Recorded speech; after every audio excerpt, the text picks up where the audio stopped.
Hello, आज हम पढ़ेंगे movement along the demand curve. इसमें क्या है कि मूवमेंट हो रहा है, ठीक है, मूवमेंट हो रहा है अलोंग द डिमांड कर्व। एक ही डिमांड कर्व के अलोंग एक मूवमेंट हो रहा है, ठीक है, अपवर्ड मूवमेंट हो रहा है, डाउनवर्ड मूवमेंट हो रहा है, ये देखेंगे हम लोग, ठीक है। रीजन क्या है इसका कारण क्या है मूवमेंट होने का, ये डिस्कस करेंगे। टाइप डिस्कस करेंगे और कैसे मूवमेंट होता है ये डिस्कस करेंगे। तो सबसे पहले हम देखते हैं रीजन क्या है इसमें कि सिर्फ देखो डिमांड जो है अलग अलग फैक्टर्स के कारण चेंज होती है, ठीक है। वो फैक्टर्स बहुत सारे होते हैं लेकिन उनमें से सिर्फ एक ही फैक्टर के अंदर चेंज आ रहा है, वो फैक्टर है प्राइस ऑफ द कमोडिटी, ठीक है। जो कमोडिटी हम कंज्यूम कर रहे हैं सिर्फ उसी के प्राइस में चेंज आ रहा है, और बाकी के जो फैक्टर हैं जैसे income of the consumer, price of the related goods, taste and preferences, future expectation of the consumer, और अगर मार्केट के केस में देखें तो size and composition of the population, distribution of the income, season and weather, ये सब चीजें जो है वो कांस्टेंट बनी हुई है, ठीक है। सिर्फ एक ही चीज चेंज हो रही है, वो है price of the commodity which we are consuming, जो हम कंज्यूम कर रहे हैं उसके प्राइस में चेंज आ रहा है। अदर फैक्टर्स जो है वो कांस्टेंट बने हुए। इसके कारण क्या हो रहा है, हमारा डिमांड कर्व पर मूवमेंट हो रहा है, ठीक है। अब ये देखेंगे मूवमेंट कितनी तरीके का है। देखो इसको देखने से पहले हमें ये समझना है कि प्राइस कैसे चेंज हो रहा है। अगर प्राइस है 50 रुपीज, ये या तो बढ़ जाएगा, 51 हो जाएगा, 60 हो जाएगा, 55 हो जाएगा, 50 से बढ़ जाएगा, या फिर 50 से कम हो जाएगा, यानी कि 45 भी हो सकता है, 49 भी हो सकता है, 30 भी हो सकता है। तो दो ही तरीके का मूवमेंट है प्राइस का। कैसा, या तो वो बढ़ रहा है या फिर घट रहा है, ठीक है। तो यहां पर भी दो ही तरीके का मूवमेंट है, या तो डाउनवर्ड मूवमेंट है या फिर अपवर्ड मूवमेंट है। अब डाउनवर्ड मूवमेंट को एक्सपेंशन इन डिमांड भी कहते हैं और अपवर्ड मूवमेंट को कॉन्ट्रैक्शन इन डिमांड भी कहते हैं। अब ऐसे क्यों कहते हैं हम ये देखेंगे। सबसे पहले देखते हैं हम डाउनवर्ड मूवमेंट, ठीक है, नाम ही देखो इसका, डाउनवर्ड मूवमेंट, यानी कि मूवमेंट कैसा हो रहा है, डाउनवर्ड। डाउनवर्ड मूवमेंट कब होगा, ये देखो डिमांड कर्व में डाउनवर्ड मूवमेंट हो रहा है, यानी कि प्राइस कम हो रहा है, ठीक है। प्राइस अगर कम हुआ,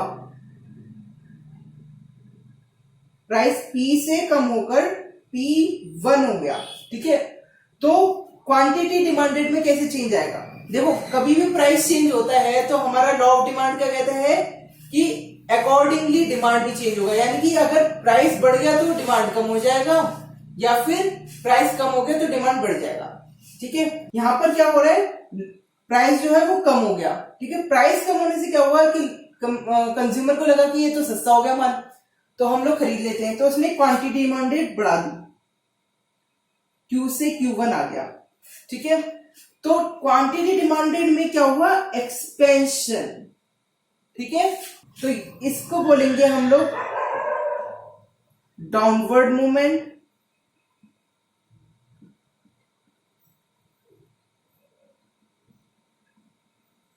और इसको बोलेंगे हम एक्सपेंशन।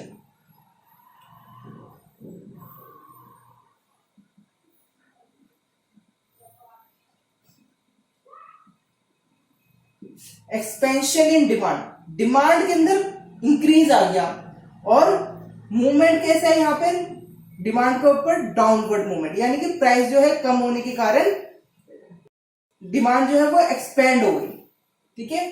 तो ये था हमारा एक्सपेंशन इन डिमांड और डाउनवर्ड मूवमेंट। तो ये तो हमने एक टाइप देखा। दूसरा टाइप देखते हैं contraction in demand and upward movement. देखो मूवमेंट कैसा है, अपवर्ड। अब यहां पे क्या होगा, क्यों हो रहा होगा ये, क्योंकि प्राइस में इंक्रीज आ गया, ठीक है। अपवर्ड मूवमेंट तभी तो होगा जब प्राइस के अंदर इंक्रीज आएगा, तो प्राइस जो है वो P से इंक्रीज होकर P1 हो गया, प्राइस इंक्रीज हो गया। अब प्राइस इंक्रीज होने के कारण क्या हुआ, कंज्यूमर ने डिमांड कम कर दी, उसको लगा कि महंगा हो गया सामान तो डिमांड कम कर देता हूं, तो उसने क्या करा, यहाँ पर डिमांड कम कर दी। तो ये देखो यहाँ पे ऐसा लग रहा है कुछ सिकुड़ रहा है, ठीक है। ये सिकुड़न को बोलेंगे हम लोग कॉन्ट्रैक्शन, कॉन्ट्रैक्शन इन डिमांड, ठीक है। और इस मूवमेंट को, ये जो मूवमेंट कैसा हो रहा है अपवर्ड, तो इसे बोलेंगे हम अपवर्ड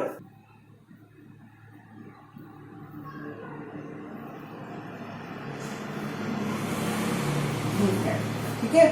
तो अभी हमने देखा कि अगर प्राइस कम हो जाए तो क्या होगा, डिमांड एक्सपेंड हो जाएगी, यानी कि डिमांड फैल जाएगी, ठीक है। अगर प्राइस कम हुआ तो डिमांड फैल गई या फिर एक्सपेंड हो गई, और अगर प्राइस बढ़ गया तो डिमांड हमारी कम हो गई, यानी कि कॉन्ट्रैक्शन हो गया डिमांड के अंदर, ठीक है। फॉर एग्जाम्पल, अब इसको हम समझते हैं एग्जाम्पल के थ्रू। अगर मान लो कि अभी कोविड-19 चल रहा है, यहाँ पर इस सिचुएशन में सैनिटाइजर जो कि 250 रुपए का आता है, मान लो 300 रुपए का हो जाए, तो जो लोग दो दो बोतल खरीदते थे वो एक ही बोतल खरीदेंगे। वो सोचेंगे कि एक ही बोतल से हम कैसे न कैसे इस्तेमाल करें, क्योंकि सैनिटाइजर जरूरी भी है और वो महंगा भी हो गया। तो उन्होंने क्या करा, प्राइस बढ़ने के कारण क्या किया, उन्होंने क्वांटिटी डिमांडेड कम कर दी, ठीक है। तो ये इसके कारण डिमांड कर्व में क्या होगा, अपवर्ड मूवमेंट होगा, यानी कि प्राइस के बढ़ने के कारण क्वांटिटी डिमांडेड कम हो गई, ठीक है। तो इसको हम बोलेंगे कॉन्ट्रैक्शन इन डिमांड। अगर वही सैनिटाइजर जो है वो 250 की जगह 100 रुपए का हो गया या 200 का हो गया, कम हो गया उसका प्राइस, तो लोग सोचेंगे कि प्राइस कम हो गया है तो हम लोग खरीद लेते हैं, क्योंकि ये नेसेसिटी भी है और हमें आगे जाके फायदा होगा क्योंकि सस्ते में खरीद रहे हैं हम। तो यहाँ पर क्या है कि प्राइस कम हो गया तो उसके कारण क्वांटिटी डिमांडेड बढ़ गई, ठीक है। जो 2 खरीदते थे वो 3 खरीद लेंगे, ठीक है। इसके कारण क्या हुआ, एक्सपेंशन इन डिमांड हो गया, यानी कि डिमांड बढ़ गई। तो डिमांड बढ़ गई यानी कि क्वांटिटी डिमांडेड इंक्रीज हो गई, और मूवमेंट कैसा हुआ, डिमांड के ऊपर डाउनवर्ड मूवमेंट, ठीक है। तो ये था concept movement along the demand curve का। Thank you.